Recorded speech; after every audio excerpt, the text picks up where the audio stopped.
Hi guys, Mama Mita here. And so now in this next video, we are going to be making a quiche.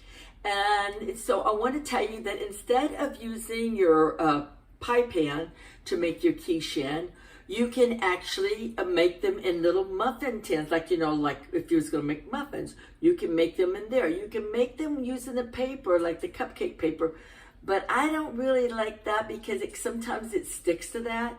And so when I was in the care home and we were making these little quiche pies, I found that it was just easier for me just to spray the muffin pan down, because I was making like 100 little quiche pies at a time, because we had this at residence and there was 11 of us eating in the home and stuff. So it made it really fast and easy just to do that. And then each, they're really cute and nice, and it made it look really nice on the plate. And so you can do that, or you can choose to use the pie pan. Now today I'm using the pie pan, but that's a thought that you can use. Now, okay, so now in this video, I want to show you a machine that I have, or not a machine, but a gadget that I like to use. Actually, there's a couple of gadgets here that I like to use that makes it really nice. And when you're dealing with, weddings in the past and stuff, and we had a lot of people in there with the care home and stuff, you had to be really fast at cooking and stuff, because, you had it on demand, like it needed to be out and ready to go. So I've got in this bowl here, I've got 4 eggs that I have mixed up. And then my daughter barbecued, and she had some leftover squash, and she had a leftover slice of a bell pepper. So I'm not one to throw food away, because food's expensive now. And then I'm gonna use some tomatoes that I brought. And then I brought from the garden a couple of dinosaur kales, or dino kales. Anyway, and I want to show you how to cut those. So that's what we'll do first, is we'll do the dino kale, okay?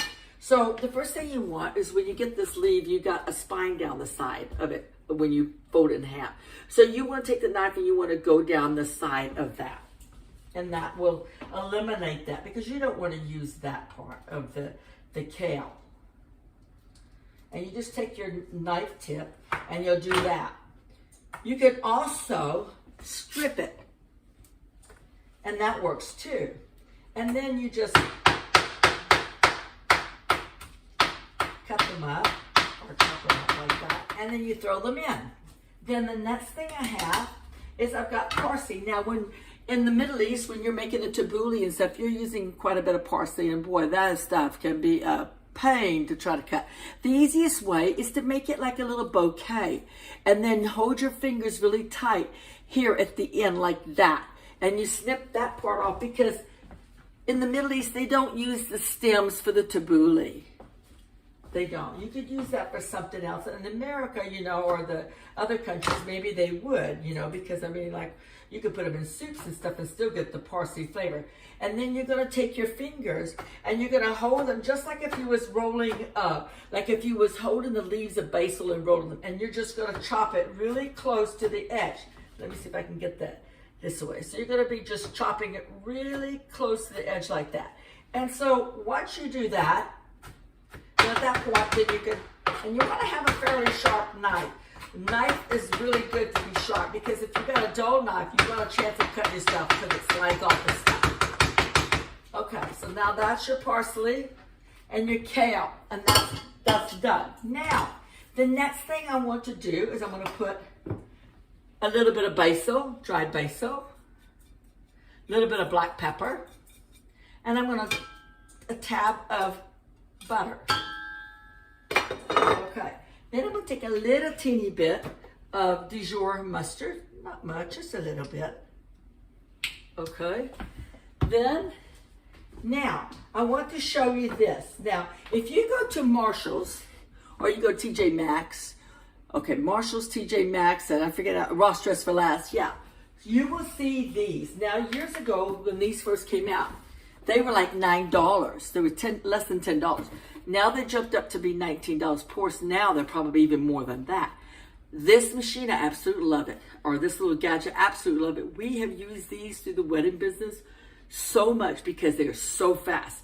And it makes it everything uniform when you're making bruschetta, or you're using it for salads. Everything looks pretty and nice. It's done like, that, wow, you took the time to do that. So that It really is a nice thing to have. So I'm going to give you a little demo of how this thing works. So it comes in a kit like this. It comes fully apart that you can wash it. I wash everything by hand because that way it lasts longer for us. So we're going to take the tomatoes. Or actually, let's use the vegetables first. And you just simply got to put them on the little grill thing like that. And press down.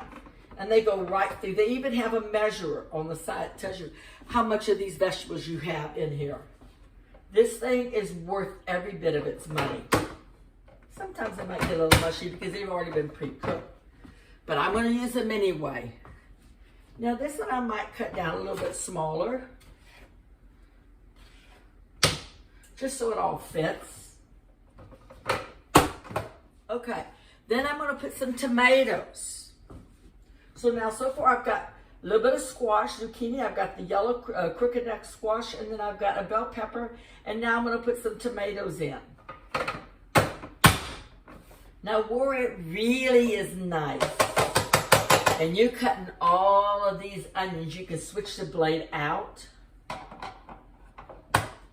and make it a smaller blade. And then you never lose any onions either with this little thing because you can just place them on there. This thing, I absolutely love this little machine.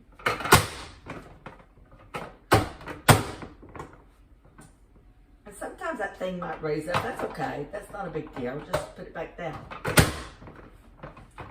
And I like onions in my quiche, but in this case, I call these egg cups.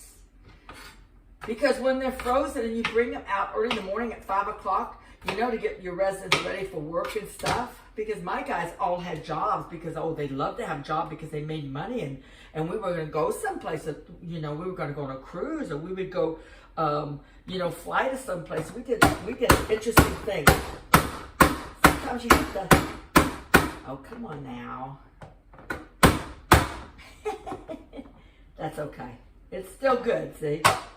Okay, all right, so now we've got that down. That's done. Let me show you this. Now look at that.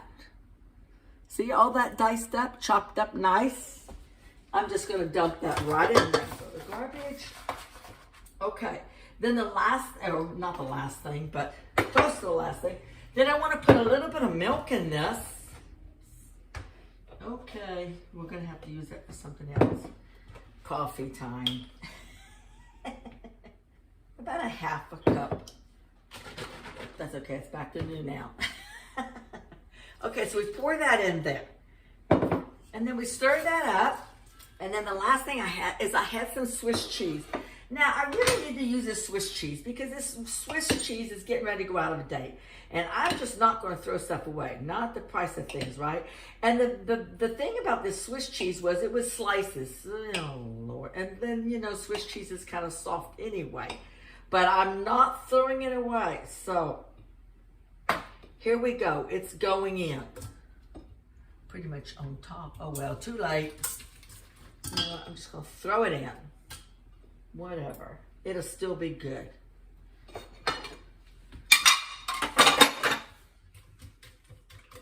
So now while this is cooking up, what I will do is I will stop the camera and clean this little chopping gadget.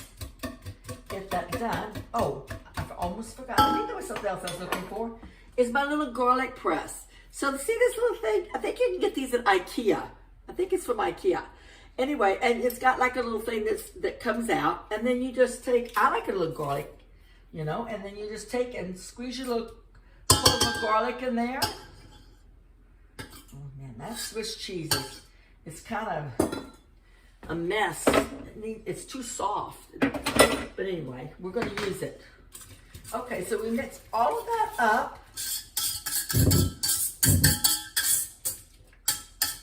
And this is a crustless quiche. I don't like all that bread. The bread stuff's good, but I tend to get a little bit of acid reflux from all that bread stuff. So we're not going to do that. Okay. So, and that's it. Don't go over it now. Yeah, it's just pretty much by eyesight with these vegetables. So, Hopefully, well, I'll maybe have to put something underneath it, make sure that it doesn't go over. Because we don't want no oven mess. No, no, no. Okay, and then that's all it is. And so I'll see you back here when it's done.